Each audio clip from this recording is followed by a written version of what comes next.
for fun.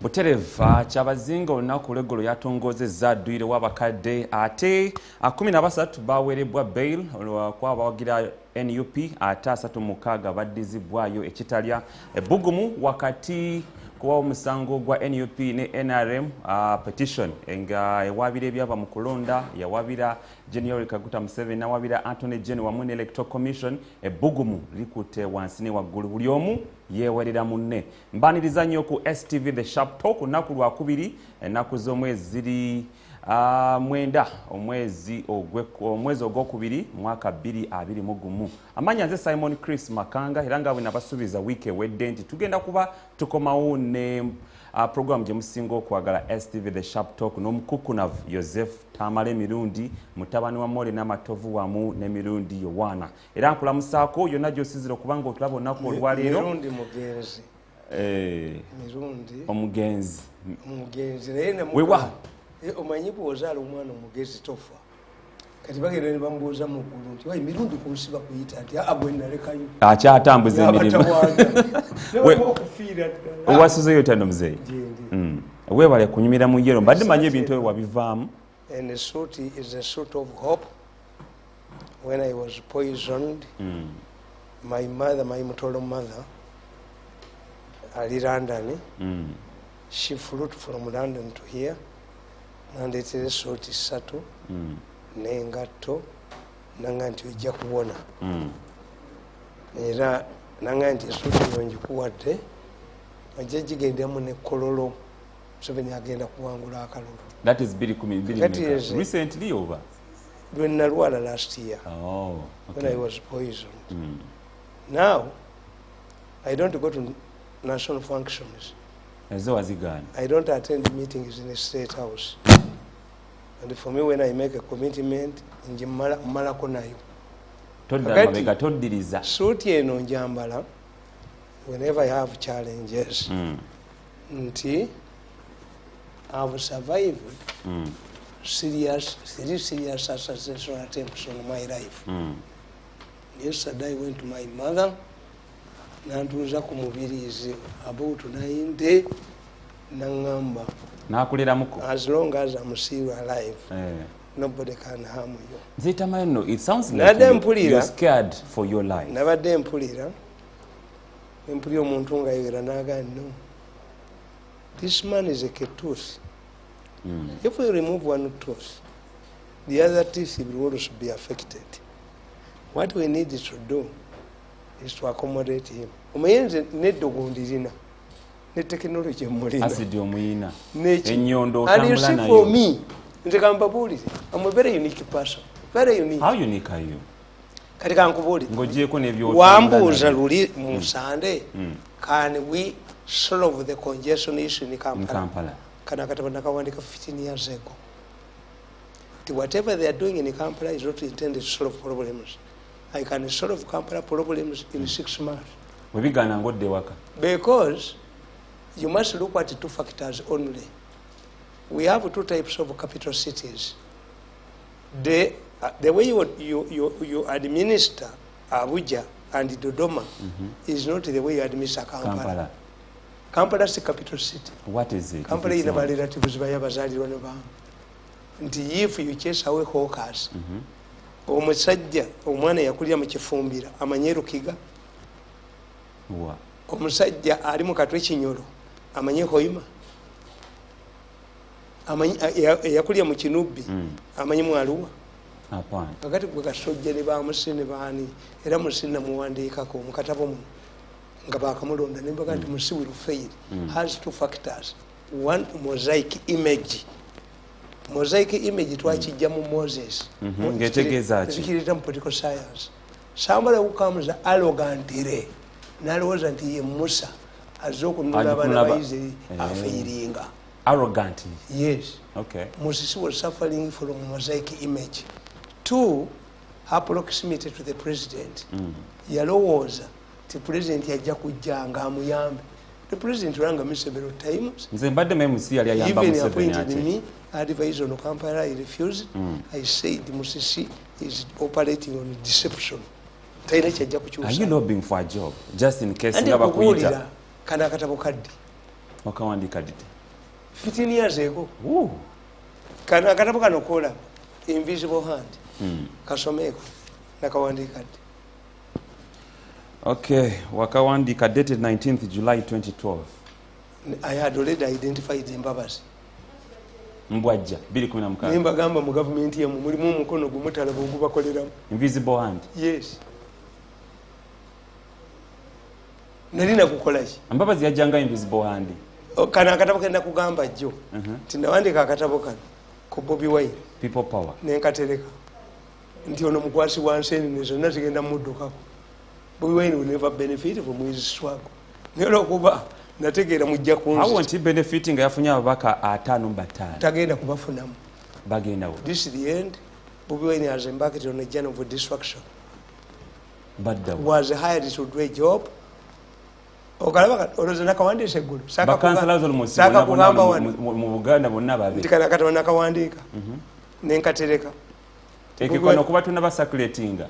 Akaliretesa. Andi nakakuba. Nakamuwandika ko butabo. Busatu. Kano nenkatereka. Kuba Jesus yagamba. Tinsobola okumenya yekano nenjizimbira mu nnaku 3 wasajja mu mutti.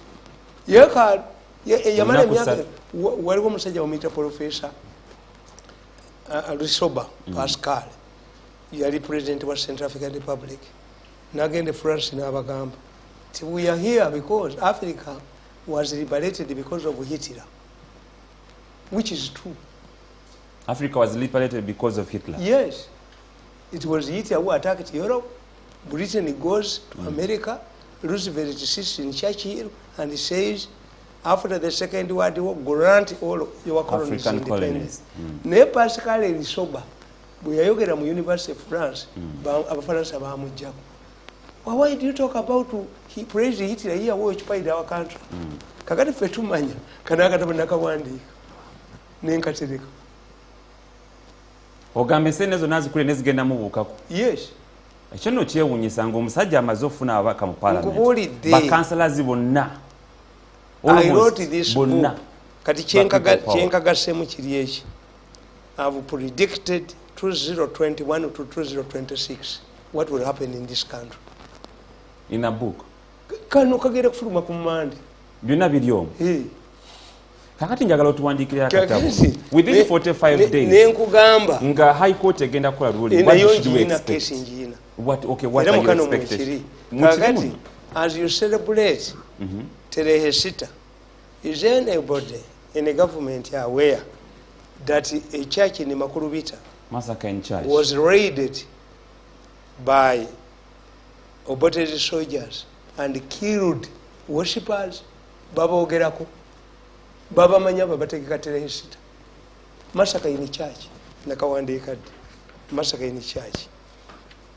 Massacre in church. Massacre in church. Nakugamba nti soko someone incident yaliyo bakubulira baba jimanyi. Okay, the Bloody Sunday on Sunday, January 17th, 1982, Christians in Makulovita village and the neighboring areas of Luwero district throwed Kalasa St. Peter's Anglican Church for service. As customary, they would supplicate, share with friends, and retire home towards lunchtime. On this specific day, it became hard, a completely different story. While the service progressed, dreaded government troops of the Uganda National Liberation Army, complete in military fatigue with AK-47 rifles ready to fire, stormed the church as others took position round it. Bewildered, the main celebrant abruptly brought the proceeding to the halt. But abantu mu church. Nechi wali babyogera ko wali. Teresta ekimanyi bana bateka teresta bakimanyi. Kakati sokolabekana. Nabagamba Mbabazi was an invisible hand. This is an invisible force. What is the difference? Era bwe enforce nakubuulira ne nkugamba nti Museveni's challenge eri bweti nakugamba soko someone nimbagamba tutandikirewa wano nabaganda Museveni ekizibu kye kiri mu lubiri lwe. Okay. A prominent businessman hired a consultant to reorganize his company, which was facing financial problems. The consultant found out that the businessman was overspending on luxuries instead of reinvesting the profits into the company.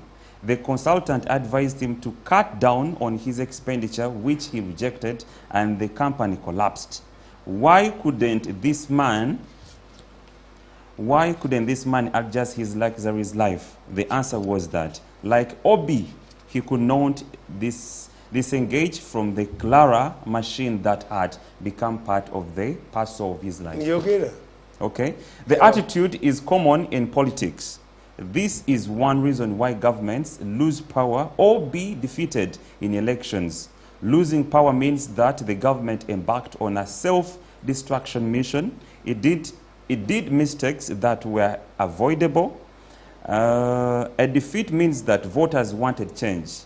It does not depend on the performance of the government. Therefore, in many cases, leaders operate like Obi. They find themselves at a point of no return.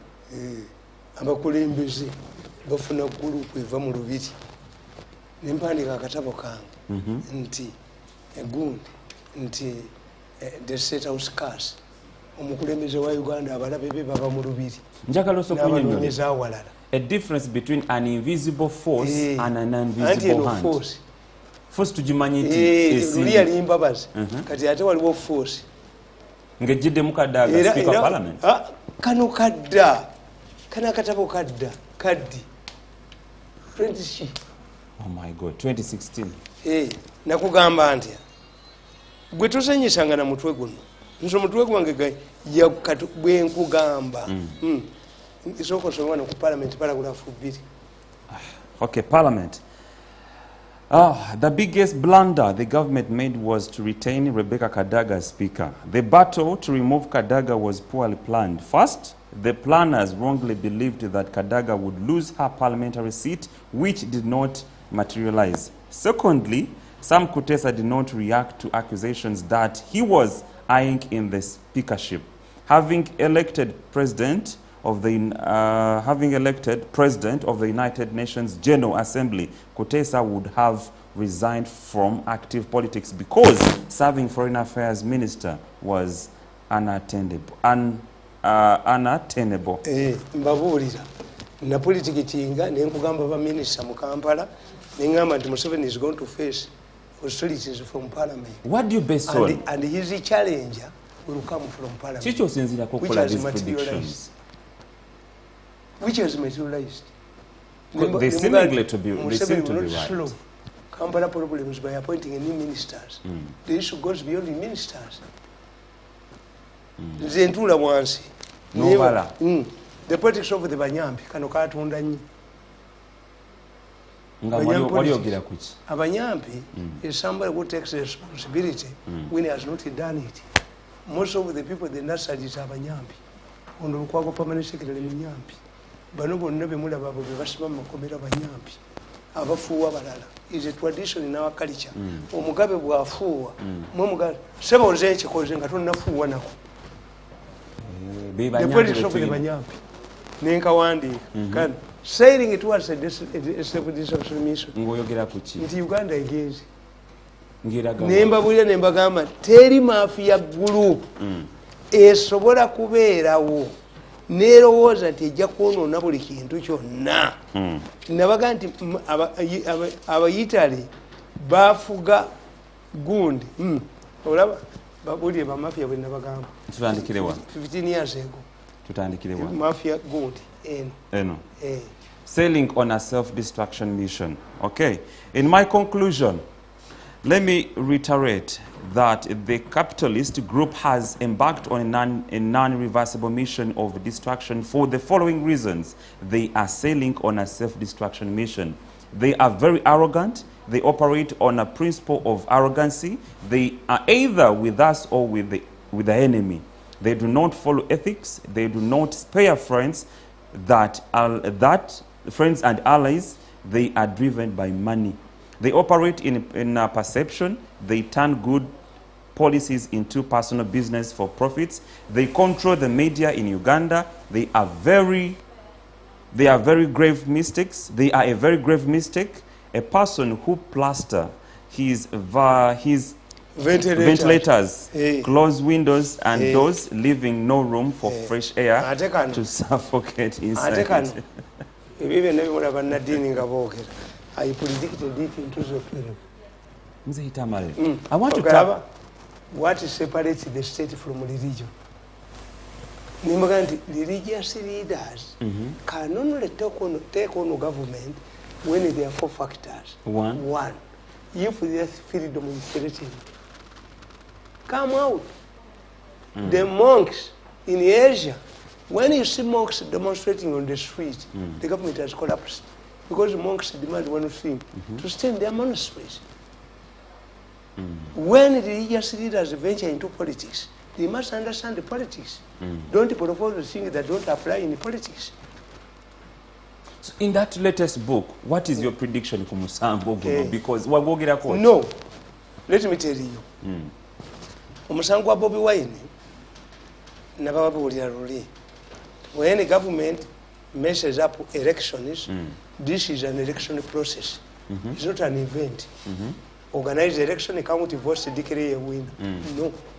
Era ekintu ekyo kinayogera amawuli mugalaba ekitwala ti Bobby Wine has hired Mbabazi lawyers abali musango nabagamba ki nabagamba nti the judges nullified the 2016 general elections diplomatically.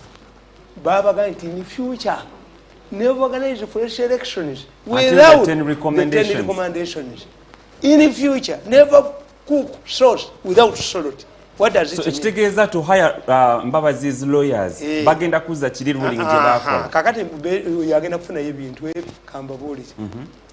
Musango ogwa ikani predict it. One,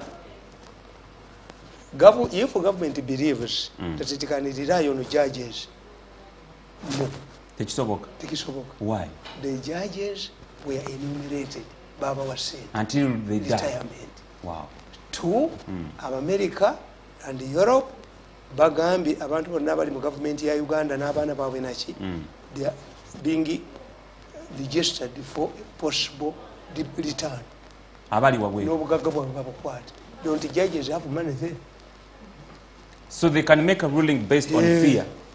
3, gwe kakati owayo name ne bwaba yagala omwana we amakinga benchmarks. Elections is a process, not an event, as previously.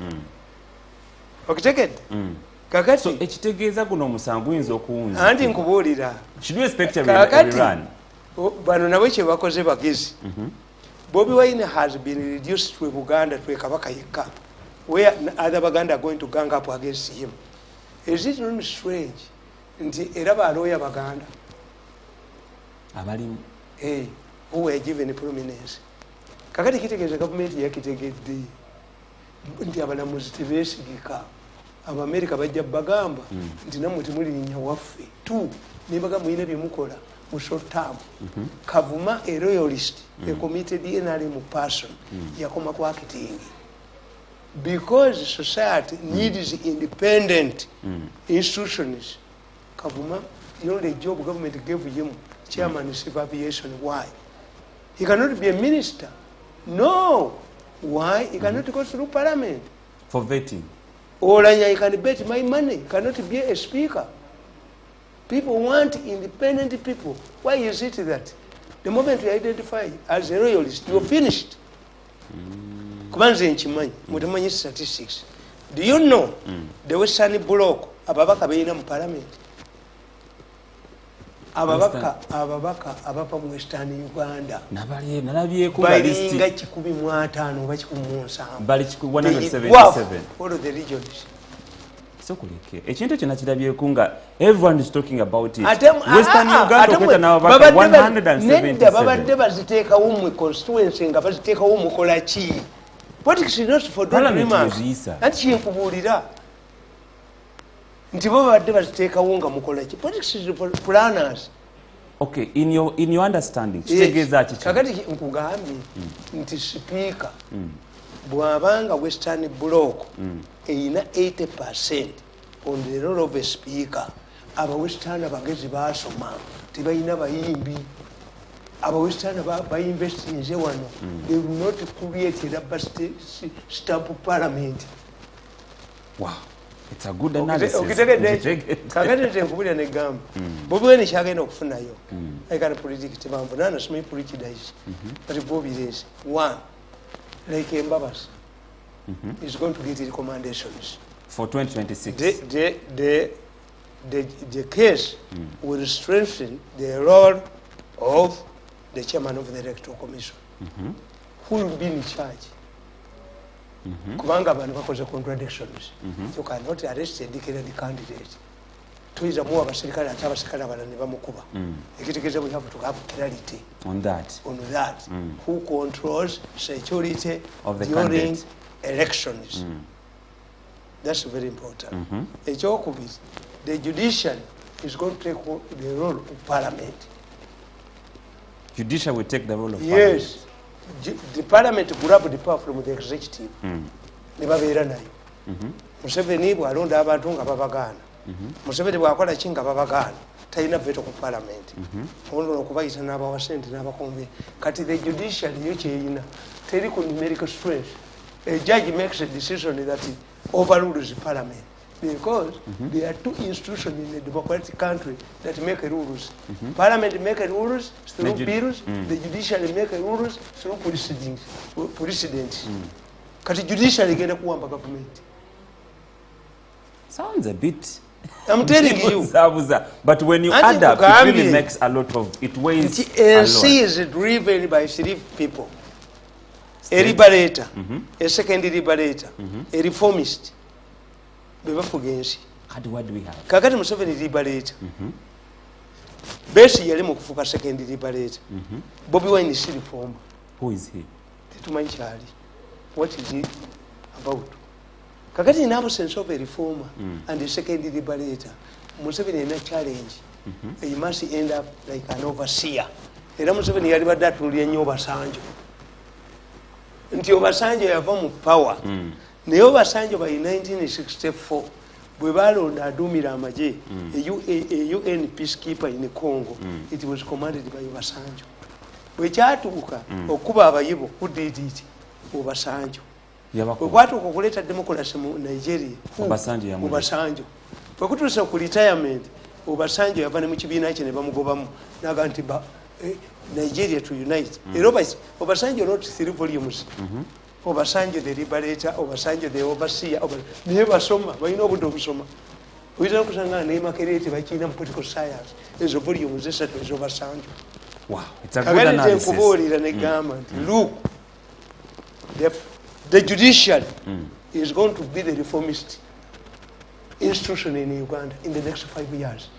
Parliament, in spite of its numerical numbers, is going to lose 1. Mututta abajega, mututta abasiru, mututta abaki, mututta abaki. But you are forgetting, and this is the fact the president is overlooking.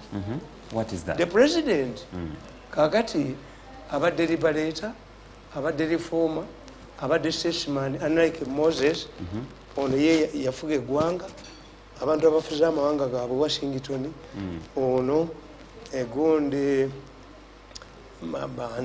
bali baleetasi Katonda n'abayamba bali ne batafuuka bagundi batono.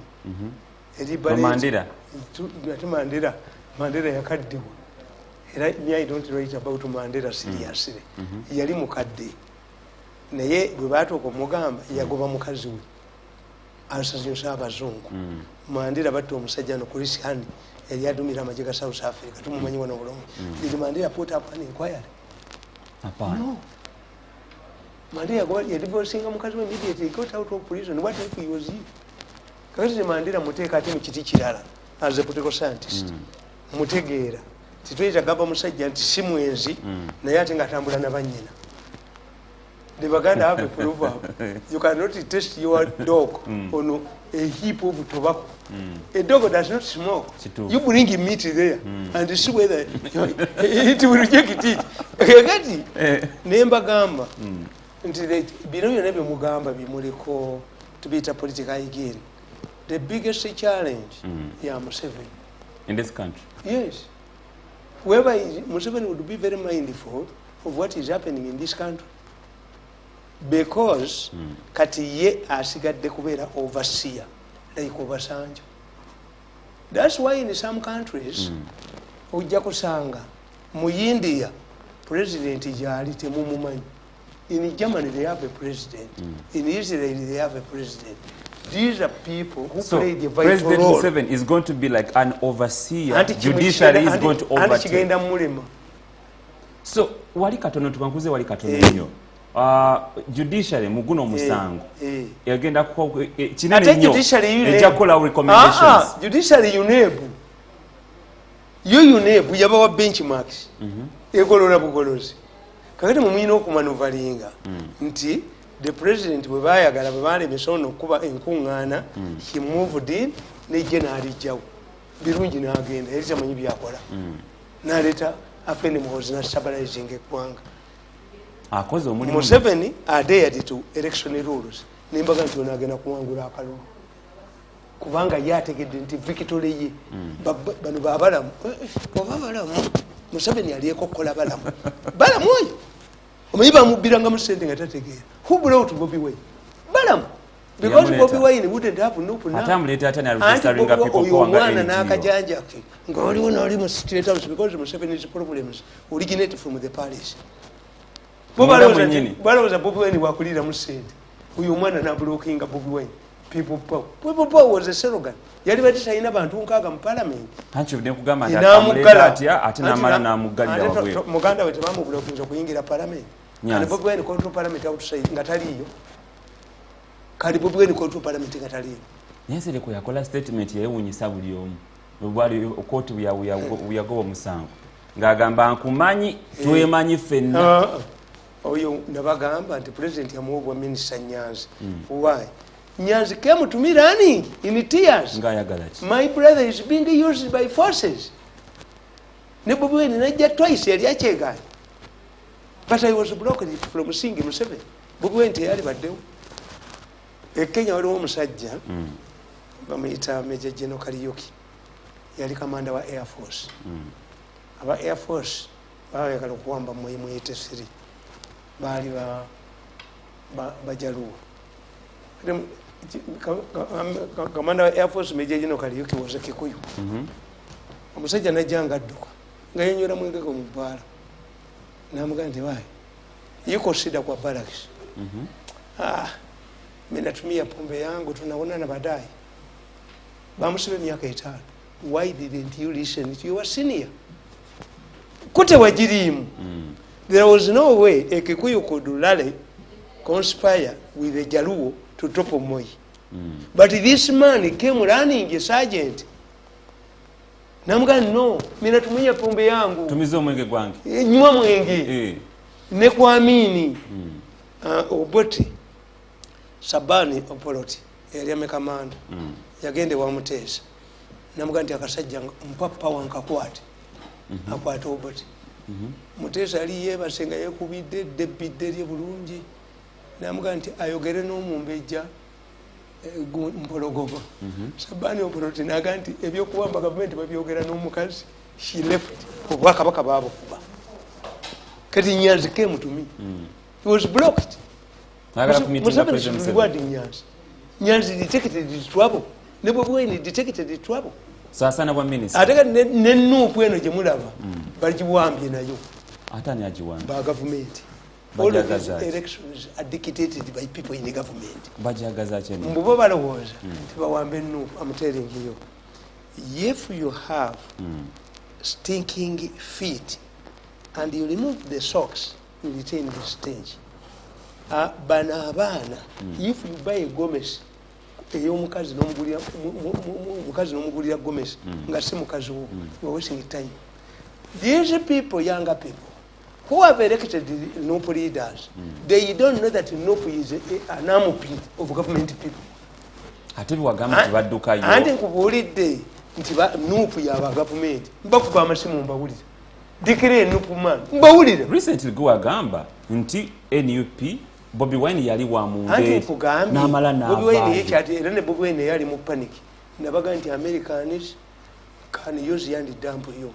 What the Americans have not reached a level of removing Museveni engagement. Ati byonna abikola. Tebanatuuse. Nalabye story mu red paper nemba kubira n'essimu. Nebaga nemu aba red paper akamba sasiremu. Eyo story gye mukube ya organize. Waliwo agibawadde. Ali mu group y'abantu. Bamumye sente. Nebaga mukiveeko. Yese mano bege kibibi. Mbo bachi simanyi simanyi bakikole mugende mubali agesende bajja babetenda. Weewaawo okyalaba STV the sharp talk olunaku lwakubirira nga nkyali n'omukuku na Tamale Mirundi. Let us finalize on this.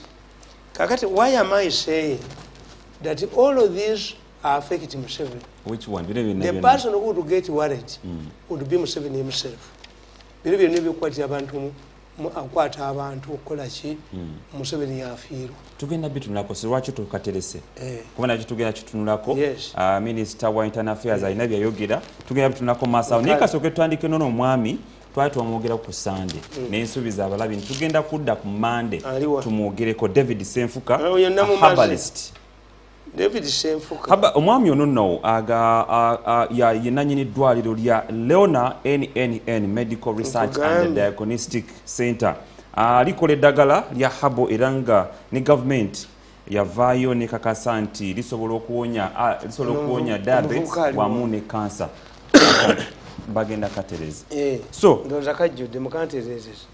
Omwami ono yakola press conference olwokuna wiiki ewedde ng'agamba nti afuna death threats wano mu ggwanga wamu ne wabweru w'eggwanga era yavaayo n'atwala n'agenda mu kkooti ng'agamba nti waliwo ekitongole kimu kyali akolagana nakyo okuba nga bakakasa eddagala lye naye kyamaani ekimwefuulira. So ensonga yazitutte mu kkooti twogere ku nsonga ya death threats gwe omu ku bareceiving death threats wano mu ggwanga. Oyo yazze wange mu miso. His case has been handled. All of those behind his threats, me what I do, I write a report to you because I'm not a part of government. Kati yajja mu miso nga yagala. Yajja mu miso abantu bonna bamutawanya nabamukwata nabamfunidde. Audio and their phone numbers. Let him settle down. Bamwagaza ki? Then kuvolidde. My concern is I'm not part of government. Nabagamba nti nakyo bwe bali bagenda mutta yajja mu miso nemukwatira abantu bonna nze nkuwa buwi. So miso is like a consultancy firm. Ntujja n'onoonya nti ani andi emabega wange. He knows that young man. I went there on a Saturday. He gave me details. I'm writing a report. I've already come across them. I know how they drive. They have a vehicle they are driving. I know their group. And I'm going to submit a report to him. Miso, I take in of his services. Mirundi International Security Organization. The president yagikoze. Under what circumstances? Kati akubira simu n'agamba gwe jamune problem. Nedda so koleke. Kati mwana wange mwakamuhalasinga emirundi engi. Mwamufuira tia gundi kalifomu. Kati simu yo mwagitutte. Bo balowooza nti ayina ebyamu. Naye nyinza okukubisa essimu eyo n'eyokyennyumba yo. Muzeeyo olimba. When I'm seated at home. Oyinza okiteeka mu ssonyi kuba akasoloko nenkajjako. Bino nenkijjako. Muzeeyi Tamale otulimba. Me? You wait. Hala simu again. Talina kyamanyi oyo mwana muto bali ba Bobi Wine baba batudde tewali kye bamubuulira kati bano balowooza nti essimu ye njikubisa ennyumba n'eyaka basimu yange olabe kubisa ennyumba ye yaka omuliro. So koleke muzeeyi akubira essimu agamba muzeeyi Tamale nkoleraako omulimu we guti ne bwe guti. Tewali yifu kankubuulire. Nakugamba nti when the recent a group went to the president he told them take your document to Mirundi and sign it. Bali bazi. Neze mbaleka. Lolo yange sikuwa kula ntalo. I only retaliate when you attack me. But I'm a nice man. waliwo minisita yabadde ye abuubuuka nejogera n'aba usis nemugazi that man cannot manage him naye musonyiye mwana muto taddamu kunepankirawo. Mzee Tamale, omwami ono is just a normal Ugandan agezaako kuyamba ggwanga. Ebyo yazze. How is he a threat to some people? Ask him, didn't he come to me on Saturday? How is he a threat to some people? Didn't he come to me on Saturday? Miso has gathered the information around those people. I know their movements. I know what. Kati ye from me, reporting Jemukolede, he will decide what to do with that information. Wow. Katweyongere tuve ku mboozi ya David Senfuka tugende ku mboozi endala yekuusa ku by'okusoma. Senfuka masisiripo sawundire. Byateredde. Oyinza n'okusanga ng'emmotoka ye eri under surveillance. Emboozi ekutte wansi. Yebake bwebasi. Agende yebake. Leave my son alone. Threats aziveeko. Leave my son alone. Ne mutabani we ennaku zino awanda omuliro. Anti nedda omwana oyo mwana muto. Awandira ddala omuliro. Mwana muto. Ku social media emboozi azikuba. I will handle him. Nja muhandulinga mumundekere. Ojja ddiringa naye. I will deal with it. Ewange waliwo yeepankirayo. Naye ensonga eri yakulema. There is a man. Oyo mukyala yankubira essimu. Nayogera naye. What's your relationship with my son? Nambuulira. Wow. Hey, I'm in the check of my family. Either deal with him or mentor him, because I'm not following it. It's just a replica of yourself. No, it's not a replica of myself. You see, that's the problem you make. You see, we have what we call the processing process, especially at formative age. Kakati oyo mwana, the nerves mumuwanye nnyo ng'ate talina absorber. Nze nsanga abantu najjako ne gaalubindi. Are you the one? Nentambula mu kibuga amaduuka ne gaggalawo. But because I'm 60 years, that's my survival. Nti nze musajja eyayogerera President Museveni n'ekifo ne ngenda nakyo. I'm the only spokesperson of the president in Uganda's history. Nakiteekako bagenda mu civil service nanyini buyinza ayagala akigireyo mukwano gwe ne bamugamba it does not exist. Naye mwalabako nga azibya ekintu ky'omuntu for 14 years. Mwalabako nanwende mu bbaala amakiwa kati omwana muto. But you need to era nze ndowooza nti if Jesus had come at 60 teyalikoze mulimu. Yandikoze eki. Era fe tubagamba. One of the reasons why I support the president nti yasobola obuvubuka bwe najja nga abumaintaininga until now. Fe Abaganda tukugamba nti omusota gwo omukadde yenna alongo w'okuluzi bw'ogenda mu byalo enzizi zonna ziriko emisota. But because it is an old snake does not bite. Kakati omwana muto mumutuma mukola mutya nze nasooka nemuleka abimbe, but I will control him. I can even take him for further studies. You should do that. Wewa katuyongerewo ne STV the Sharp Talk amanya nze Simon Chris Makanga without undermining his talent. Katusomolule weekend ewedde omukulembeze gw'eggwanga yogerako eri ensi yattu Uganda oluvannyuma lwa cabinet okutuula ku Monday eri ewedde ennyini ne bakola resolutions ku nsonga y'ebyokusoma mu ggwanga era ne bagamba nti semi candidates okuli aba P6 senior 3 n'aba senior 5 balina okuddayo nga lumu omwezi ogenda okuba butandika ogwokusatu era nga gwe guddako. So ne resolution endala gye baakola nti kindergarten bagenda gijjawo era omwana ajjatandika nga mu P1 ng'alina emyaka 5. So ekyebuuzibwa kino kitegeeza ki eri ensi yattu Uganda? Abasinga obungi kufe twayita mu kindergarten emyaka 3 n'osoma baby, middle ne top n'omala n'ogenda mu primary 1. Kati okujjawo kino eno Mzee Tamale oli muzadde, what does it mean? The goodness of Museveni. Museveni does not dictate. Museveni gives flexibility. When Nyerere started the UPE, private schools yazijjawo. Museveni tajjawo private schools. Yakolera banaku be. Private schools weziri. Yali mu public schools. Kakati now mugende mu maka mangi mujja kusangamu obwana obuto obwogero olungereza obulungi bwasomyeko nze bwe nakulya emyaka gyenkaaga. That's why I have a quarrel with my mother. My mother says I was born in 1962 over 61. Me, I strongly believe I was born in 1958. Why? Why? Fete batukkiriza nga agenda ku ssomero nga tokwata kutu. Wasookanga kukola bwoti? Yes. Ne bakakasa nti ddala nga ne mu bbaasi tosasula nga tokutte kutu. Nekitegeeza ki? Anti measurement gye baakozesanga bw'ojja okwata omwana w'omutola bo bayeekwata kutu. Kati measurement gye baakozesanga mu bbaasi ne ku ssomero kwekwata ku ki? Okutu. Kakati nze because I spoke when I was 6 months nga mpakana nnyo ewaka, my father decided to take me to an Anglican school. Abangirikani be bayina ezo Sunday schools nti oyawakananga mu poto, ffe twabayitanga bapoto. This is why I found myself in an Anglican school. Very talkative. I cannot qualify to join a school. Ate ndowooza n'abakristaayo nabo balaba omusajja Catholic aliisa omwana we mu ssomero lyabwe kyabasanyusa. Kakati nze to me that is not matter. You can't you educate? Abaana bayigira waka. First education starts from home. Why has my son created a political storm?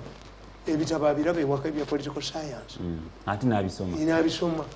Awuliza teepu zange nziba ebitabo byange. That's why you can produce a family of doctors. Kyova nkugamba is a replica of Anti kyenkubulya no. They are doctors, they are lawyers, they are... Mine is family yange bagiyita bati. Is a men. Men buli kimu kwekiri. Buli kimu kwekiri. N'omulogo mulina. Yataka misiru witchcraft. I have somebody. Waliwo commander wa infantry. I don't go somewhere else. We look at the president. Is it law or advice? Museveni normal advices. He gives an advice because he's an old man who has gone beyond. Look what Museveni. Andi mwete musoma. Ekitabo kya president Museveni nekikyusa mu Uganda ne bakikaayina n'ekibawo. Akulaga his background. Museveni started thought about UPE after an incident. Sengawe yamuwa ensawo atwalyemu ebitabo n'agiteekamu ebinyeebwa emmese ne zigirumu nga peni evamba mukuba ku ssomero naga nti omwana wa Uganda nalowooza nti omwana wa Uganda ng'atya okubulya ekitaawe mukaamu tali kuyita mu buzibu bw'empiseemu. Always vote somebody who shares with you. Tulonda atufaanana. Kakati ekyo kimu. Ekyokubiri, the problem you have are SEPs. Standard operating procedures. They don't come from Ministry of Education. They are imposed on Ministry of Education. Who is advising? Anti kubuli enyito kuba meeting ne badduka. Sanitizers, ebipande, ebichi, babi kubadda webiriwa. Buli mwana baleeta dda gundi baleeta ki obugundi obugema millions. Somebody was investing. SOPs in the Ministry of Education don't belong to the Ministry of Education. I can play tapes here. Abantu ne badduka ne bambalasinga. Kakati okusuubulira mu nzige, okusuubulira mu disaster yonna ne COVID bamusuubuliramu. Tamale, most of these Diana is shameless. If the shameless woman is Diana, how can you fail to develop the Mukaga Hospital and you meander into Nambole? I've been fighting for Nambole. Nambole is a 2 square mile land which they want to grab. Ochimanyi ekyo? Ogikozesa mu Nerandi title wali wagikuwese mumanyi wali mwogere bamukube bamutte. Zembade manyi ensonga ebagisootinga. Ati kyenkubulira. These people are trading in calamities. Ezige were defeated by Kavuma, General Kavuma. And I told you, Ezige are back. Ezige bazira zizikomawo. Bagala crisis era Museveni bamuppe. Tamale, most of these kindergarten schools zebajjeko are privately owned. Yes. Abasomero gano bajja loan okugateekawo. Who is advising this country? Who is on a dinner table? No. Museveni is not a dictator. But the problem is you don't have intelligent people like Mirundi. I worked with the president for 14 years. What I found about Museveni, he listens. You can urge your point. And he listens to you. Because we have a crisis. Which crisis? Abaana tubalekera abakozi awaka babatta babakuba. You can produce cases. That is to a smaller extent. Yes, ati nkubuulira. Kakati abakozi abantu betuyina workers. Nabagamba nti singa muyina abantu abategeera obutale bwonna bwali baddeko amasomero g'abaana oba care center. Do you think in Europe it is easy to produce a baby ng'ojja kukola omulekeraano? Kati awo muwino mu butale bwonna mwali baddemu care center ng'omukazi ajja n'omwana we n'amuteeka wansi, naye omwana ajja naye n'apama mu bulo n'ayoola n'akasuka mu mmere gy'afumba n'ayoola n'akola ki n'obwana ne bulwaliramu eminyira buti. This is Islam. Amalwa gali wali. Yes, you don't have planners. We have a national planning authority. Bahati no koti we Kasayija n'embuzi ze ye Kasayija alondebwa mbuzi ze naye Kasayija yasinze embuzi wano mu Uganda zisinze amagezi yo buli kaseera Kasayija alondebwa mbuzi ze bajja kukomawo. How can you have a planning authority you don't respect? Then scrap it. We have a planning authority in Uganda. Nabagamba nti mu planning y'ensi when we are planning the country. In communist countries, we have what we call a command system. The Politburo, a secretariat, ebeerako bagezi beereere. Si jirikiti kuba dumping abalimetu. A secretariat will have the thinkers, the brain of the government. Will be at the NRM secretariat. The best brains. The best brains would be in charge of intelligence. To analyze, okay, create a department, loyalism, because Kakati, Politburo is the Politburo, the secretariat that formulates policies. In communist countries, societies, you criticize the methodology, not the objective. You have a national planning authority. Jekizimbe bakikubye tekiyina pulana tekyagoberera pulani. National planning authority chairman wayo mumanyi bahati n'obukooti bwe Kasayija n'embuzi ze bibali muhanizi bibali. Where do they get the plan? If we don't respect the national planning authority, does Bahati learn this Minister of Finance and Kasayija from their heads? How effective should they be with COVID-19? We are in the pandemic. Parliament is a conversion box. You ask any political science professor. We put in demands, we get out policies. Na yote kola is clogged. Kakati mwesisiemu ya mumunajijawo. Nze manyi ekibuuzo kye neebuuza kintawanya ndi muzadde neneebuuza abantu abatuula ku dinner table y'ensi yattu Uganda ne batematemamu ne bavaayo ne ideas bwe zitujjewo. Mafias use deception. They don't solve the problem. They take advantage of good government policies to get money. SPOs SPS, he was expecting to get 20 billion from SPOs. Wow. Had brought sanitizers, not brought from these factories. The man had brought warm guns. So how should we expect a vaccine or Coca-Cola? Created testing centers. If you're talking like that, so how should we these expect? These SPOs don't originate from Minnesota.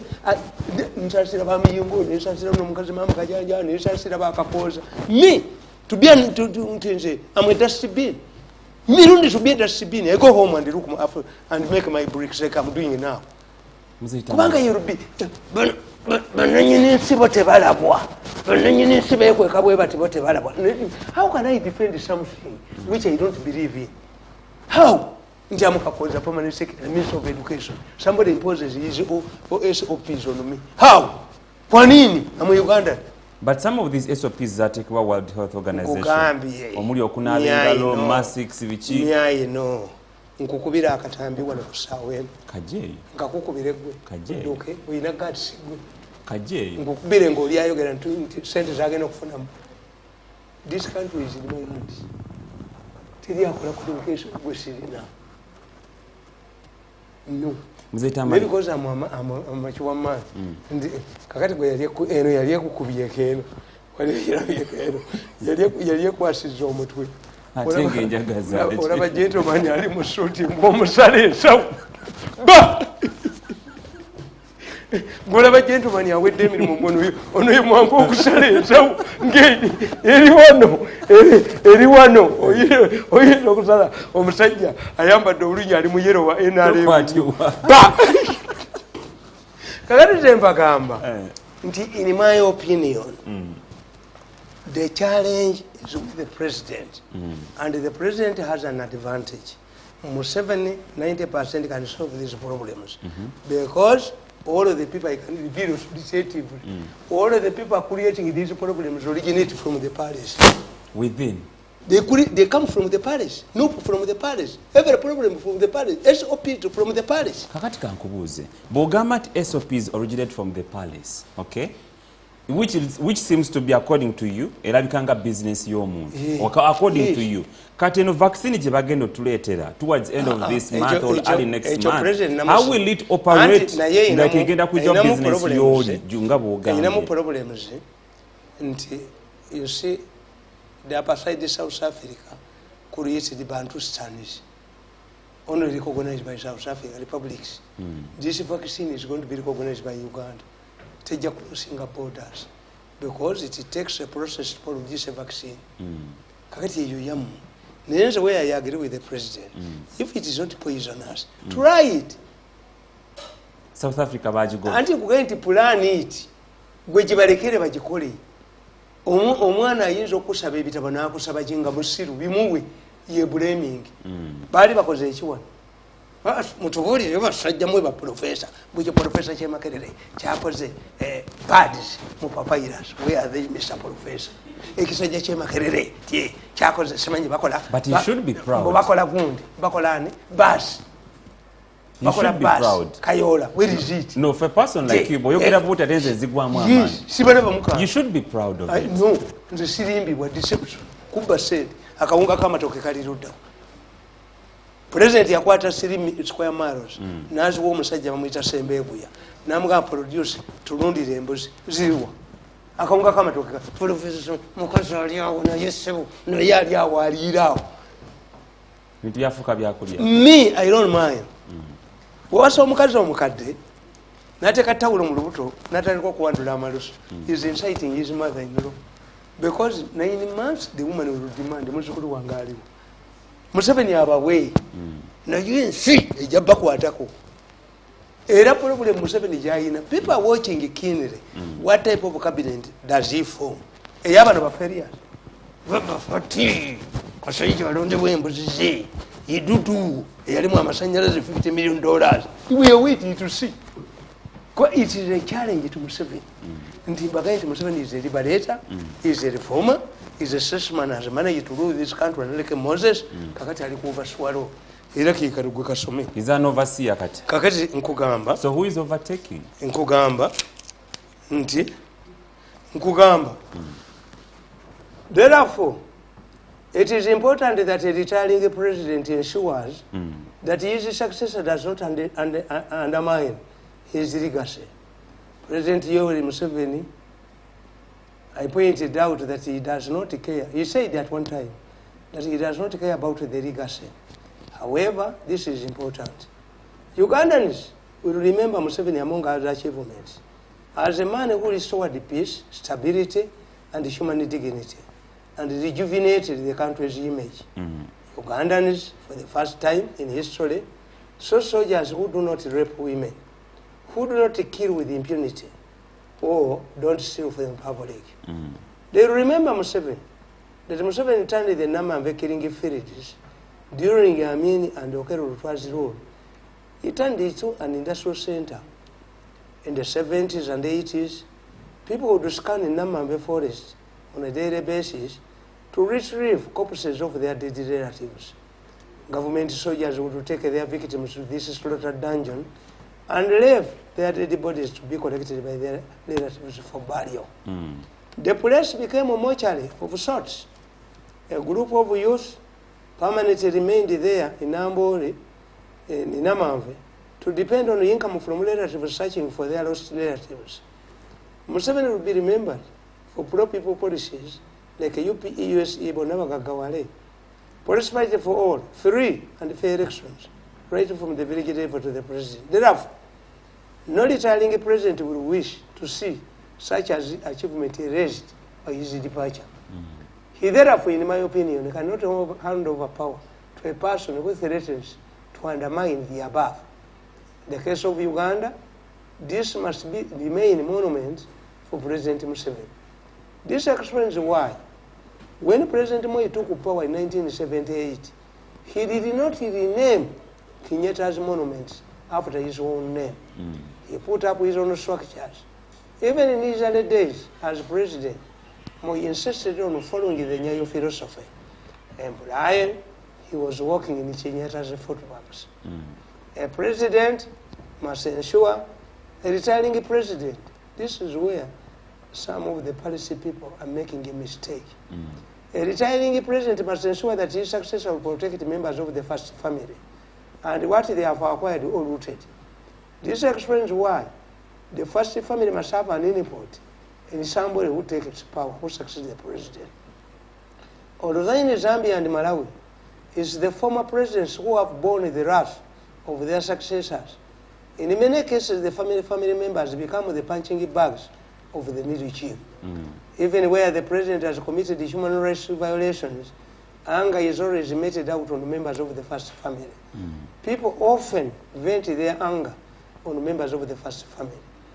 A retiring president must ensure that his successor will protect his security and protection from persecution.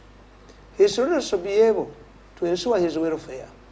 As people move closer to the global village, internationalism is also closing in. This means that we are having a new generation of rights. What was not considered as human rights violations have become so. The internationalism, through new agencies like the ICC, is intended to keep leaders in developing countries on their toes. They use those who have retired to shape those who are taking power. Therefore, a retiring president in choosing a successor must bear this in mind. Finally, a retiring president must ensure he retains some influence in the body politic of the country, the overseer role. Museveni must think about the overseer role. Which is attending right now. He has been a liberator, a reformer, a statesman, and his final destination must be an overseer. If you do this, I'm coming back. I'll go back to the bush. But does it? I don't fight for this. Will it happen? He must be tough on the parish people.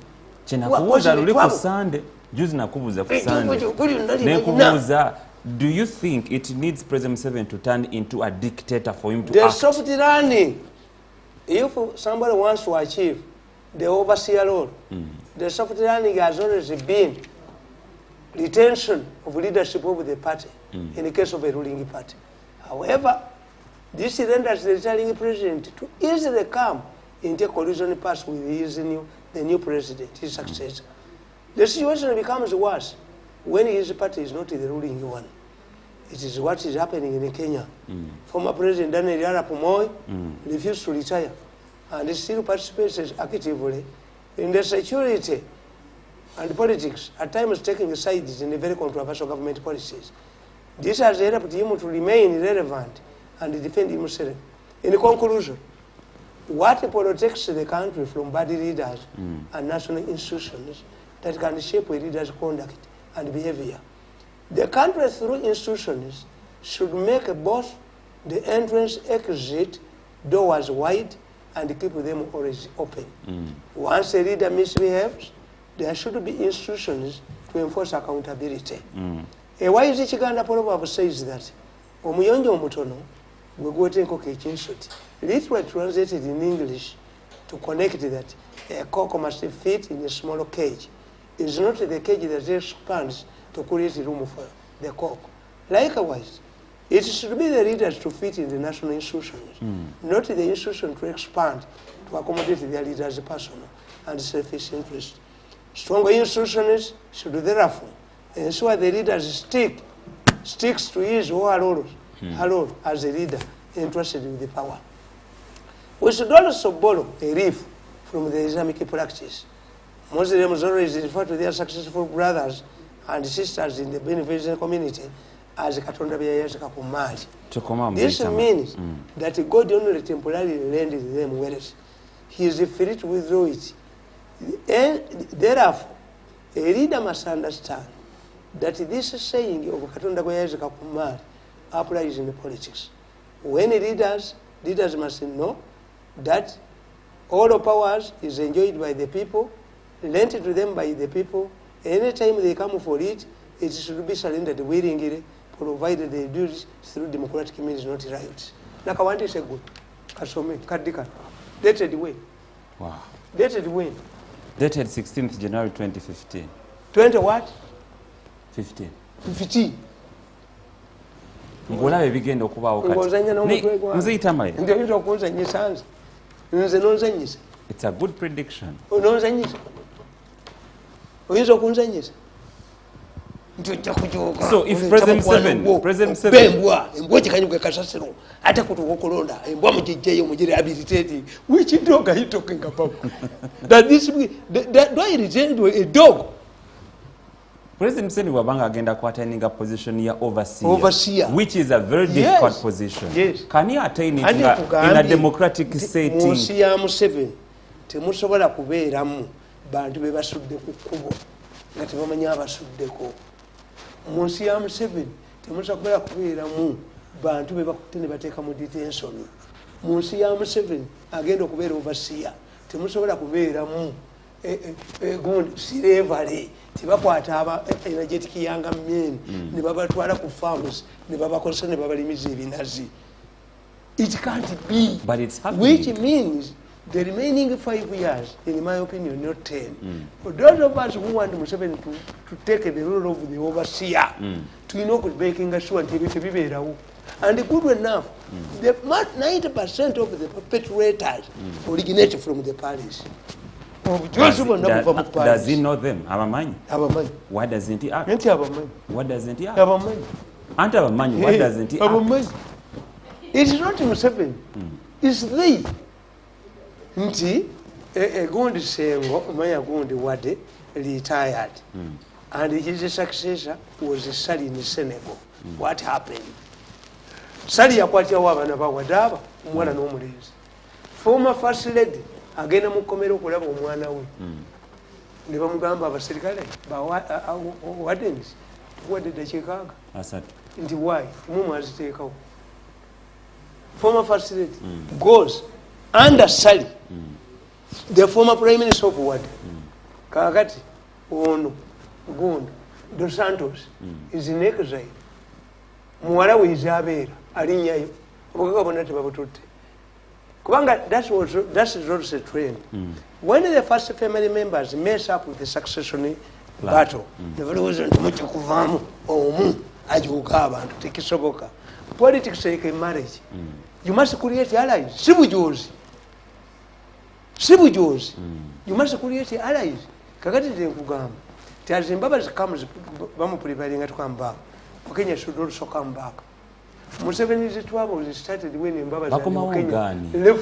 Nothing Kubanga Ruri Mbabazi wewera mbuyi yaliwo nga ne Kenya wali ekitu kita bipolar. Instead of fighting Museveni, they were concentrating on each other. They had created the factions.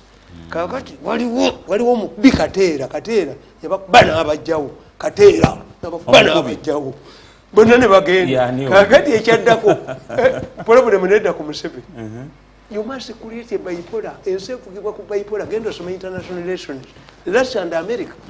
When the Russians collapsed, America became an international policeman. True. Kubata ina counter. Kakati the moment bano bakatera luya bana abajjamu. Era nabaga nti mu institutions mwezo nazo weddewo. Edini eweddewo. Menga aweddewo, kali kyo institutions weddewo, amawulire gaweddewo. Kati bukedde temugenda kusigala muntu. What is left? Kulubya namugamba nababulira nti bajinga. When Afenemu was celebrating, I think 45 years, his birthday, they chose Bujingo Pastor, Bujingo Volo people. Don't think that a state house function is just meander there. They based on some factors. Urwava mu state house. kulubya yamutandikirawo ne kabusenga namuba because an instruction from somebody namuba ne bakuba bujingo ne bakuba ekkanisa ne bakuba kakati kulubya nakuwe nabagamba tikabusenga aleme kweregalega yakuba buli muntu kabada ateremera mu nyumba bagishiika mu lugi nomudinisa bagiyisamu kabusenga akitegedde kabusenga kabada teremera kabada teyinza kulemera mu nju kabada bagigiikamu kabada ayiseewo buyisi yagenze mu retirement kale kabaka amuwa omulimu tulabe oba kabaka alina amaanyi oba mayiga alina amaanyi kabaka amuwadde omulimu kabaka amuwadde okuli okubakolera sente emisinde nedda oba mayiga alina amaanyi wano oba kabaka alina amaanyi wano awe kabusenga omulimu akubya abaganda n'abamalawo how okumanya bakuba bujingo bujingo yagenda n'asabira n'ekizimbe kya Uganda Revenue Authority ne bakigula endabirwamu ne baga nti era kyatonye ate nze nga manyi story eyazimba ekizimbe kya Uganda Revenue Authority bamusaba $2 million for guarantee omusajja bwaddayo baga nti ekizimbe kiwedde ne bamugamba nti atwakayalire bazibbe akasajja nekakuba bujingo ekkanisa kagibalewo akasajja nekakuba bujingo bujinga akusasudde abaziba bagamba I like the baziba we are near the border abaziba bakugamba sadize Tanzania okatera mandu anti injini eseze akayo kaliba kalijo mabitegezaje emandwa religious man cannot be attacked. You can humiliate him temporarily because he's a human being, but if we work sharp you can humiliate him nokuba bujingo nokuba ekkanisa ye nogikuba noyonoona nojo kati kulubya engala byagifulumya kabusenga kabada bagikyusizza bali muto gundi tetusobola kukkiriza mafaabi ajje kuba mafaabi maavu mafaabi mugezi obwavu si permanency mafaabi naye bwanaafuna ku miliyoni 8 omwezi mafaabi naye naafunayo because the brain wakatamivu be waffe bayimbanga zaluma bigere omwoyo gutegeera baba zaluma bigere omwoyo gutegeera zaluma bigere omwoyo gutegeera jiggers don't affect the brain zaluma bigere they affect the toys jiggers affect the toys they don't affect the brain a jigger cannot penetrate inside your brain so poverty is like a jigger somebody can be rehabilitated nayinga ye eyatere mandwa otere mandwa nti engineer seze kabusenga yaliaga nti abye bujingo kulubya nakuba bujingo bacha kumacha nabaga nti akasajja ako pakayita gundi seguya kali kajja kali kava wa bujingo kumwandika ko story kakati nina wembera nina ekifo kyange wemberero bageyo kakati bonga baagala bajje kumacha mbunyo mwenge kumacha kakati mbunyo mwenge kumacha nali nabawulidde nga boogera mu new vision nga paka wa assignment kakati nze nga ngule chupa zange nnya nga nzisumulira nga ngwa zonna kajja kakaseguya kajja kamantala ne kamera yako bweka kajja kama kozi nze ndi mu hiding place ngakola ki omulaba nkalaba kakati ndoza kali katudde ku boda boda bakali kalidde ekikomando ekyeggulo baki kajja kayingira mu ttoo nafulumya seguya mu ttoo ite yakwata ku toilet paper nafulumya seguya seguya ya musajja yalinye boda boda nga talina toilet paper samukiriza ate yali tagaddeewo nalusindika busindisibwe te kamera nze nagimu mbo ajja okunkuba ekifaananyi nga ntamidde yali asoko bamulagidde mbawulira mu editorial mbugenda omukuba ekifa kava wa bujingo you have paid the media has paid a heavy price. Katumalirize ensonga y'ebyokusoma aranga njagala mzee Tamale I want to tap into your understanding and your knowledge of prediction.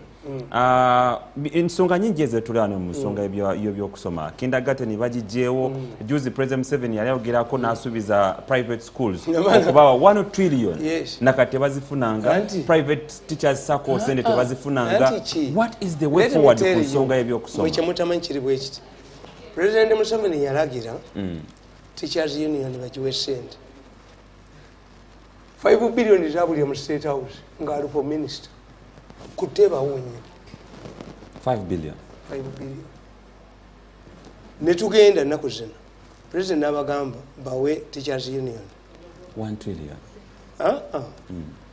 biliyoni ndowooza bazalyana kuba basooka kubanga zijira mu instruments 3 ne bakwata biliyoni 11 tebaziteyo bayita omukazi ne muwala we ne bamugamba sayininga documents ezo tukuwaddeko obukadde butaano omukazi ng'alowooza mu sente ziri mu banka gyeziri the woman is languishing at ekitali president atuma omuntu ekitali atuma ekikyonki ekitali if that woman is there is not there omukazi sente yazikwatako and what is amazing in Uganda mbagamba nti mwe temutegeera bamafia bwe bakola.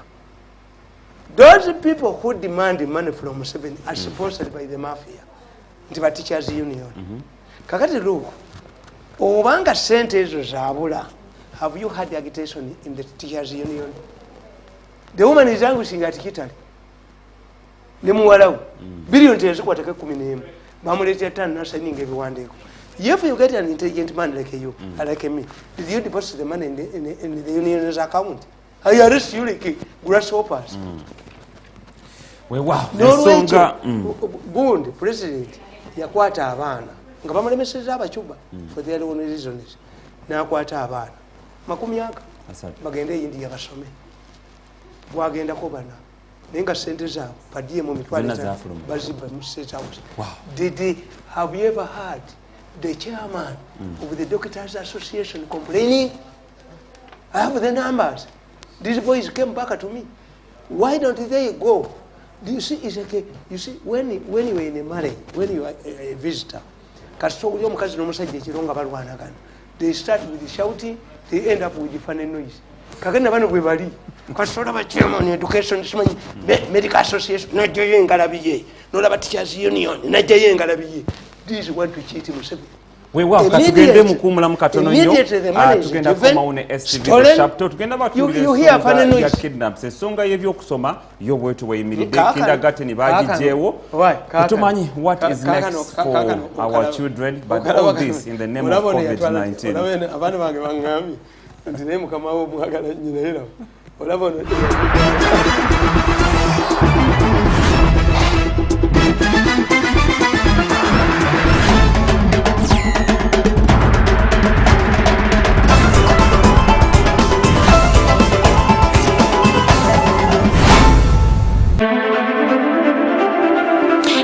You're watching STV. Select for fun.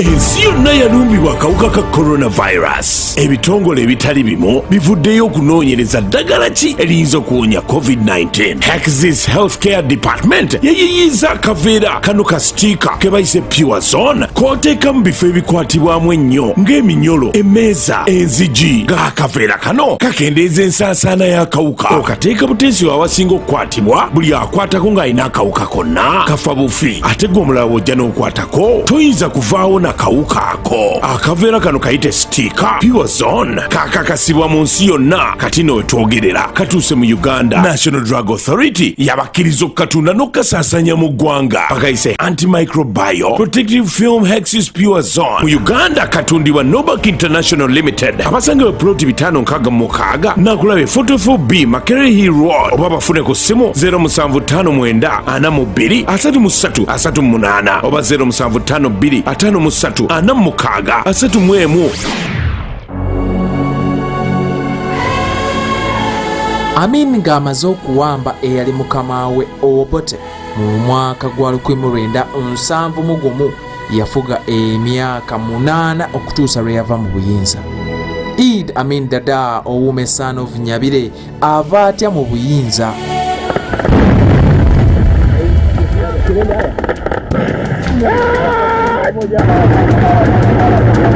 Amin bw'atyo bw'ava mu buyinza biki ebyaliwo era biki ebyaddirira. Bonna bamukwatirako sebo dada we baekulwana nnyo olijjukirwa n'abazzukulu bannakana olw'okuba b'abayindi abanyunyunsi mazima Uganda babadde ulira oyo bamuyita Christopher Sebadduka yayimba oluyimba ng'awaana Idi Amin okubanga yagoba abayindi kuno abaali bafuuse olukokobe. bateeka emyaka 10 gyokka nga bafuuse ekyalo bamasikini baddugavu be baliwo sebamini webale kuyamba nnyo dadamini webale kuba abaddugavu kuno bamuyita hero bamuyita omuzira Idi Amin olw'okuba nga yagoba abayindi n'abawa amaduuka kwata mukasa kwata edduuka lya rediyo isima kwata erya TV Idi Amin dada nga agoba abayindi conqueror of the British Empire takwatibwa nsonyi kukuyita mu dduuka oyo lebbi tosubwa mu select ey'enjawulo Feba Kings Construction Biotic and Plumbing bakafulumbya okuzimba omuli naikondo biodigeseptic tanks n'ebinnya bya kazambi tusangibwa ekitende ku lw'entebe maaso ga St Anthony gwatwetaaze kuba ku simu yaffe ya 0703 95 08 43 oba ku kibanja kyaffe ekya kingsbiotic@gmail.com. Kings Construction Uganda Limited, feba nno ddala mu by'okuzimba. Hey guys, you're watching STV. Select for fun.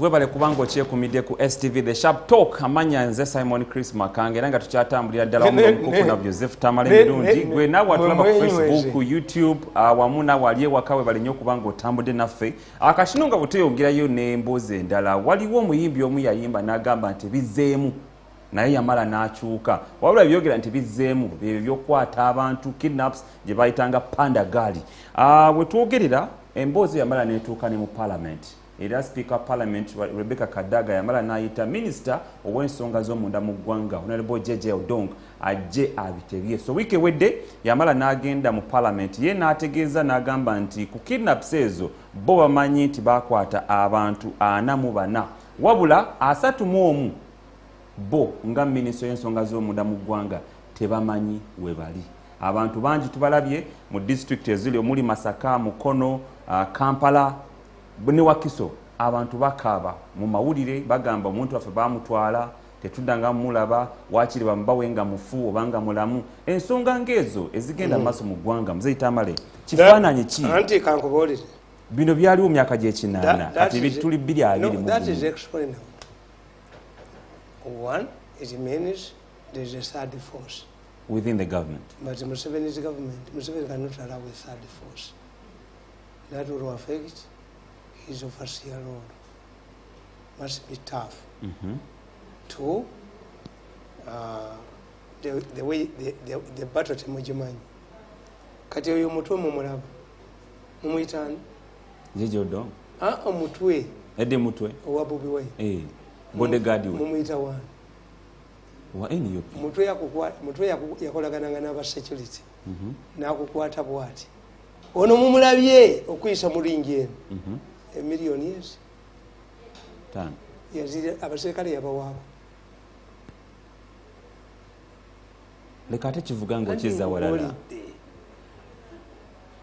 nti because it is an internal battle, it's not a foreign battle.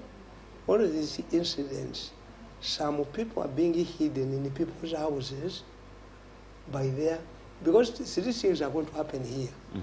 One, you will see people who are being killed. To it elimination murders. Elimination murders. Triggered by what? You have information will kill you, like me. But I'm a mature man. Don't kill me. I will not reveal to you your names. I prayed some of my friends. They are busy preparing a defense, they are busy preparing a what, they are busy. Yes, these are mere allegations. Fight them. I will not reveal your names. I'm not an agent of ICC. They don't even me. I don't cooperate with the foreigners. Even when I was in Mwakiti from Mauli, I could not accept an invitation to the embassy. Never. Why? Anti Mbamanyi Mwamba ambassador in Mbamanyi.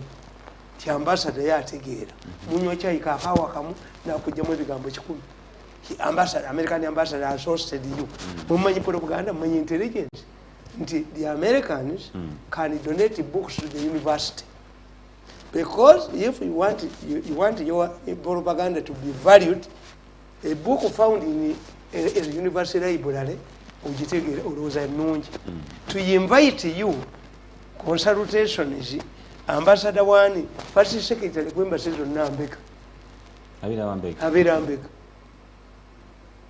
bonna kakati I don't go to the embassies I don't feel that because I'm invited by the American ambassador or any high commissioner, British high commission nze n'ebimere gye baliayo sigimanyi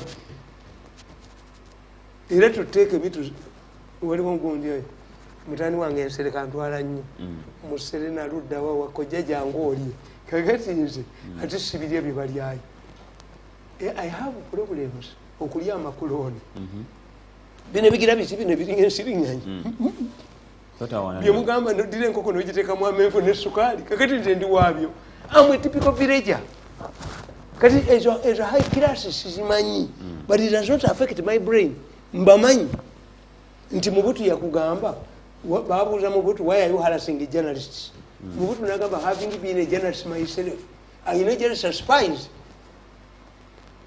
that's what Mubutu kakati tembabuulira nembagamba nti if the president puts up an inquiry on missing people bajamuwa information to some people you are looking for are hidden by powerful people in their homes for fear of revelation.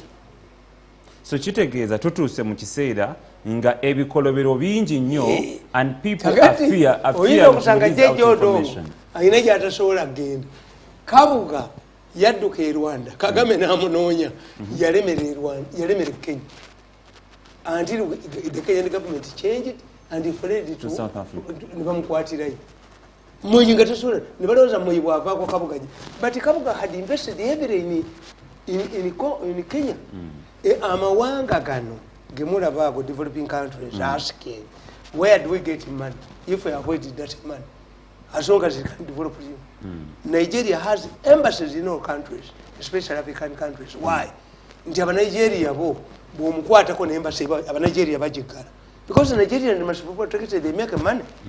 Kakati namwe mwino kitegeera nti Kenya kundi yabulirayo ani mutani wa banda Inspector General Police give us banda as a son. Nabaga we don't know how he looks like. Give us his photo. Because once you invest in a country, is money there, is stability. Kakati nabano abavuga nti missing people baabwe bayina we babakweka ku farm zaabwe abamu bali mu nju. How are murders like the most recent Yamuna Mawulire Munafe Haddad Mubiru? How is it connected? Why are these kidnaps and the deaths common nowadays? Don't talk about this. Why do you maintain a woman in a Kakulo who has never solved the murder case? What do you mean? We say, no stone will be left unturned. But the police has lost senior officers and the killers are not found. Nganze mukazi wange bamulumba abo bamutte abalitanga abakazi ne bakuba nemba malawo ne bamuyita bamukidnappingira Entebbe mbu tulina panado gwe tutunda family yaffe hawking panado me to hawk panado. If it was Kamunye that you have brought a new brand of Kamunye, then you can attract me. The family of it hawking, even if they are talking to my children are lawyers. They nakwate simu yemu bakubye nembakuba nemba betenda. How can the police somebody kills a senior policeman like a Kawes and you fail to trace the killers and they continue financing the parliament continues financing side. It's your problem. Abaganda bagamba nyini mbwa abaye ebika bibakasaba bulangiti kati bannayuganda baddukirewa. Kankubulire. In Britain, Irish Republican Army yateka bomb mu lubiri lwe Birmingham. Police failed to trace the killers. Ne bagamba if we fail to trace the killers, will the British Parliament give us money? Are we worth our work at the British police? Nganafu batuyite weru to investigate. they arrested 6 innocent Irish. Ne baba fabricating evidence. Ne baba siba emyaka 16 mayisa. Baba akamala emyaka 16 the Birmingham 6. Jai go police na wani kechita we entire man. We failed to trace the people who are responsible. Those are innocent fellows. News book ne baba ta. Ne how can the police say abaganda tukugamba there is an animal called enjaza. If enjaza does not have milk to feed his children, then why do I go there for music? If the police itself can be attacked and it loses senior people, it's on ranks, and nobody is arrested, why do I go and report to the police a matter? Why do you continue giving money to the police if say they cannot release a report? My daughter Akulu, nobody talks about Akulu. You failed it. Say if you failed it, the nostrils of a dog had a proceed. What a kid in many languages, I was told by a Munyankole friend that they also have it. The Baganda have a proverb, a nyindo zembwa, unatawambwa, nyindo. Because a dog uses its nostrils. The nostrils of the state are intelligence services. So if they are blocked and they cannot solve wound, why don't you overhaul them? Statement yegula ne mukama wo kunako ku independence day ngayogera ku state house anti corruption unit ya mukwano go idikina kalema don't kill my idea yagamba nti olumbe olugana olutembwa oba olumbe olugigana owunyiriza lulumbe olunajitta ate kye kiganye mzee tayogera ku nakalema is just a deceptionist. Mchala na akoze I can finish in just 10 minutes on the tips. When you are talking about serious people, leave Nakalema, don't kill my idea. Akoze Ndi kubuliti tukirize tugana awambo of talent waliwo center kwateba akayongo. This is your problem. Overhaul the intelligence. Stop with deception. You can even say that if the side D person fails to solve 3 murder cases, resigns, you pave way. Are you permanently there? wateka omu Lingalukwa mayor wali ye president aliwo. Nokuba ekipande mu mayor wali ye president aliwo. president aliwo. Ne president wali. Are you good there like they bakusibana natigwa akola atagenda? Why has the army solved the problems? It's the most senior ranking officer. Okay, you put the most senior ranking officer. Can't we have ranking officers who can perform? When you were saying this is the best brain from Rango. No, you were embarrassing the Rangis because even the Rangis, their murder cases are not solved. By having a Rangi daughter does not help them to solve their problems in the Rango murder cases. Nyamwe honest man. So mzee Tamale nga tumalize ensonga ya kidnaps kituleka wange gwanga andi kugambi the ball is in Museveni's hands. And what can we do? Museveni ayagala okutaliga seye nti president yatuga nti empisonga tebola waffe waka omuntu nti bamuteeka mu bukutu kakati silencing mayinja ekyo tekiriyo. Disowning a pregnancy does not stop it from growing. Olubuto ne bwe Uganda mayinja ne bw'omuwa ssente ye yekka yalaba nti bizeemu yekka. So the issue is not mayinja. Mayinja is not a judge. No. If mayinja composes a song on bizeemu, buying off mayinja does not continue him. Encourage him to vomit. Bwibanga bizeemu ate nga byamutwala ne mu nsiko. This is where the challenge is. That's what I'm saying. Whoever is doing this, I'm not seeing an enemy from outside. It's within. Taking an enemy from outside. This is a succession of fever. This is a group that wants money. This is a group that controls the media. God has destroyed Uganda's media. NBS is next.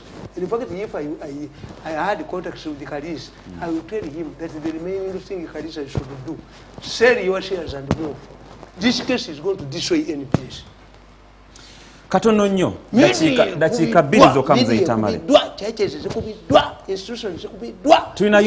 Tulinayo cases bbiri oba stories bbiri zetugenda okuba nga tuddiringa nazo naye no njagala ogyogereko katono nnyo eya democratic governance facility president yavuddeyo n'ayimiriza fund zaayo ogambye we don't have any threat from outside. Is this money a threat in this where government? had non-government organizations come in?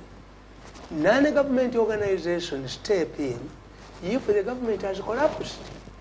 Look what Kenya during Moi's time.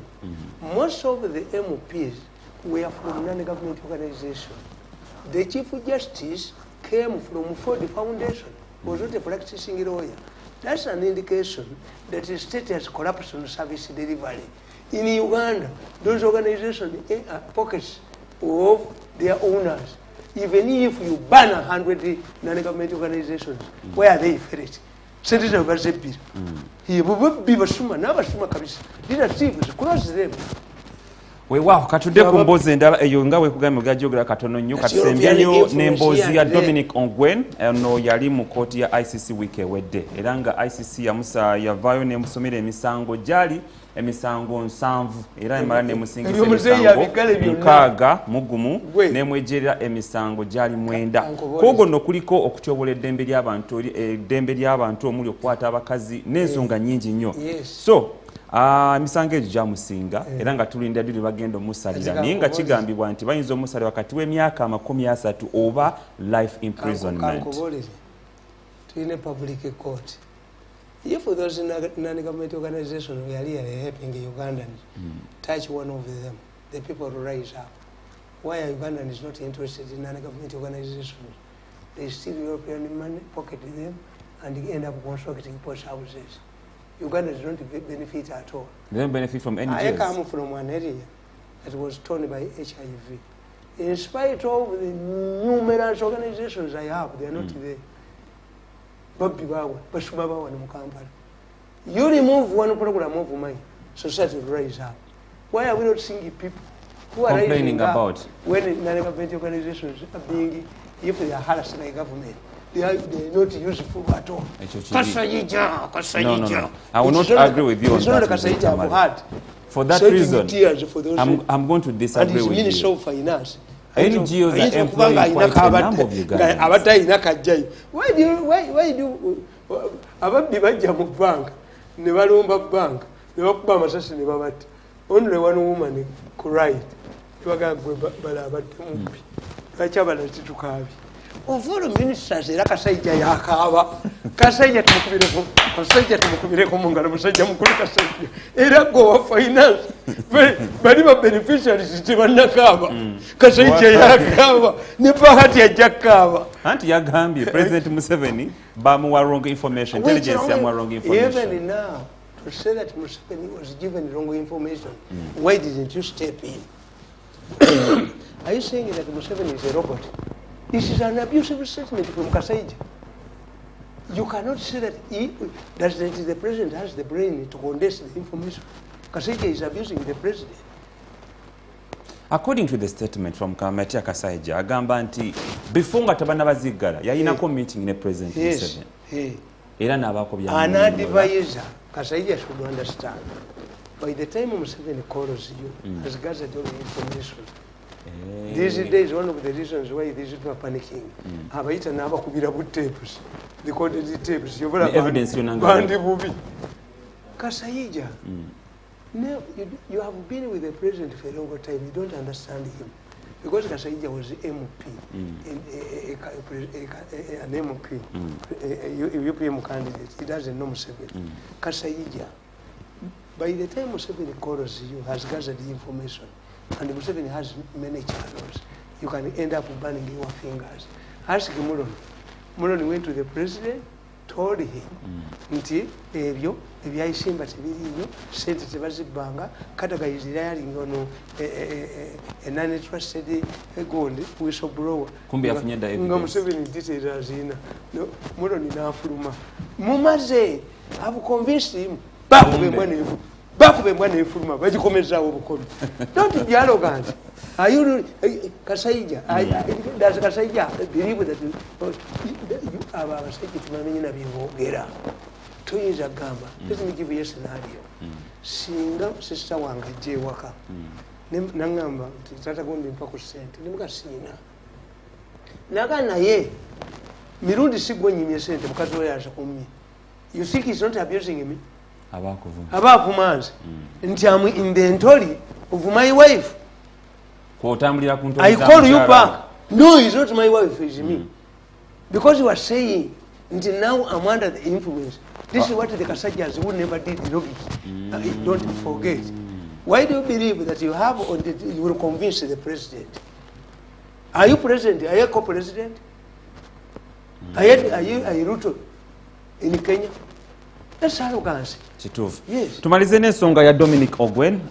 Ono yali yabadde mu ICC week ewedde era ICC nemusalira emisango nkaaga mugumu nemusonyiwa emisango gyabadde mwenda gyokka. Omwami ono yaliko omuduumizi wa Lord's Resistance Army ngeri ali amyuka Joseph Kony mu mwaka gwa 2015 yeetwala mu ICC ye mwennyini oluvannyuma lw'okutta bano abala bonna be yali nabo yasigalawo n'agamba why okubeera nga nkyali mulamu kaneetwale mu ICC. So luna wiiki ewedde bamaze ne bakola ki ne bakooti ne musingisa emisango nkaaga mugumu. Yayingira ekibinja kino mwaka gwa mu 1st July 2022 mpaka 31st December 2005. Yali very active. Anti zembagambe ekintu kimu. Nekino kitegeeza ki ekya ICC? Yes, era mpulidde lukwago katakitegeera. We took a case to ICC. It has not been entertained. I told you that the nature of your education is low, except those of us who have tried to expand our knowledge. ICC is not a court of appeal. ICC fights impunity. Nti lukwago, if Lukwago wants to sumo 7, he should use the local courts. If the local courts fail to handle the case, then these ones come in.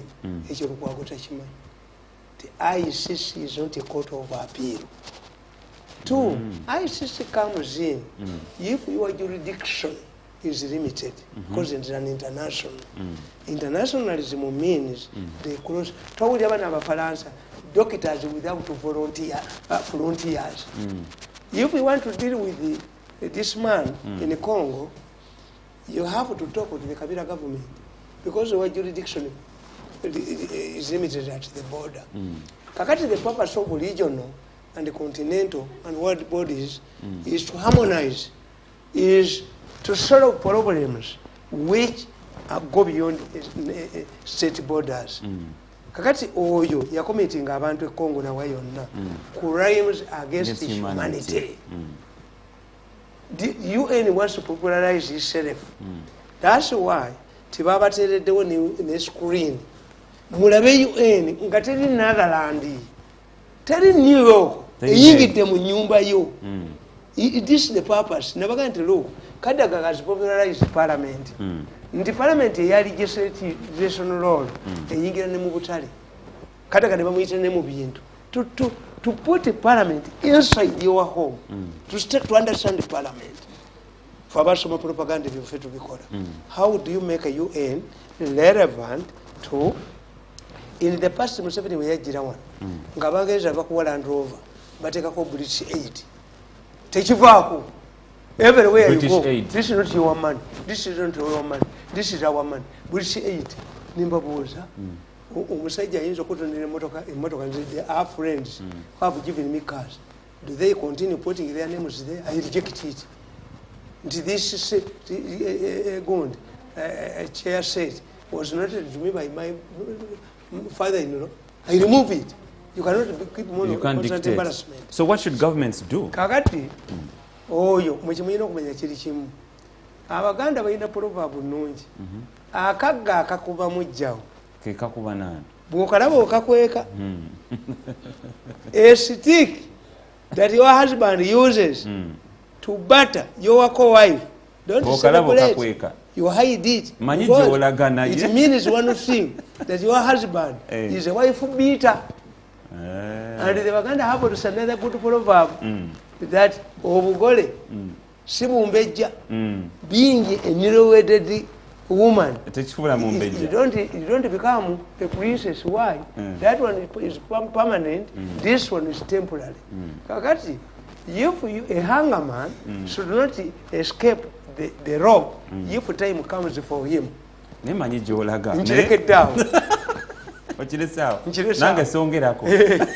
Kale netugenda kubanga netusukka waawo okujjako bakasa nti mubadde balayi balungi okuba okusanga enkya ng'ayisisa teyina beeyodde nga weeva eyise ate ng'oyisoka nti lwaki gundi ne gundi mwamuleeta omanye abazungu abo bakola ebintu byabwe you first recognize it nabaga nti the way Europeans and Americans operate is like Muganda with his rat with his trap akamaso when children sees their father putting a piece of meat on Kamasu, they say, Tata Yagalaka, a mess of sing up.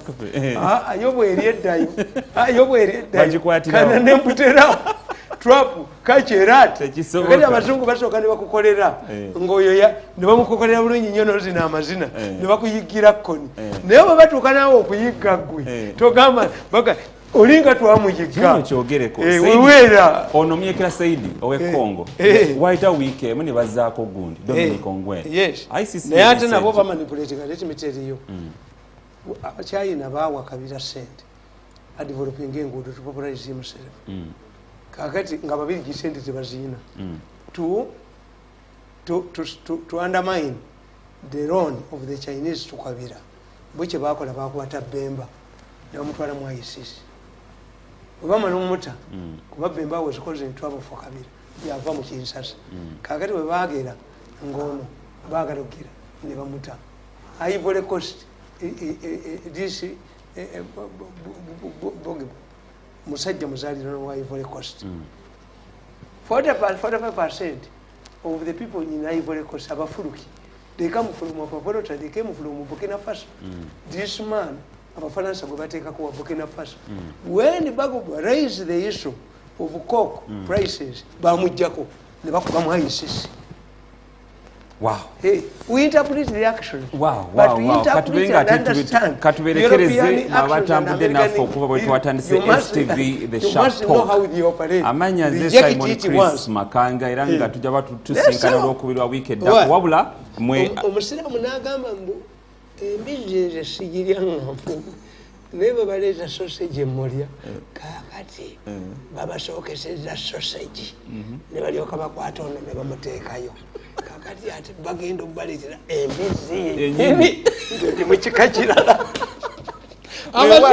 mubere bulungi tukoze ne bannange okuli Husna Afet anga producer waffe era tukoze ne Jeff mu control room Don the drone man babadde ku kamera Farouk webale nnyo kubanga era tutambudde naffe bannaye mwebalire ddala kubanga mwekumira ku STV wabula programu nyingi nnyo ezigenda okubanga ziddako era tubeeyanza nnyo kubanga mutambula naffe mubere bulungi mpaka olwokubye luddako mweraba.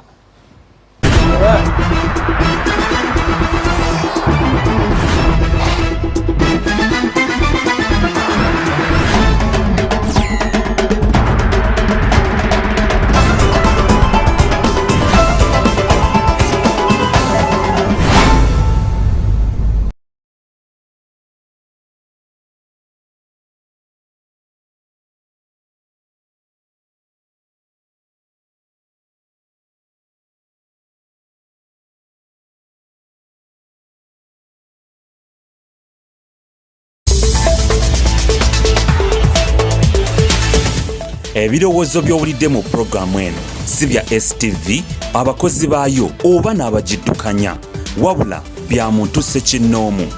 STV erungamizibwa ekitongole kya Uganda Communications Commission.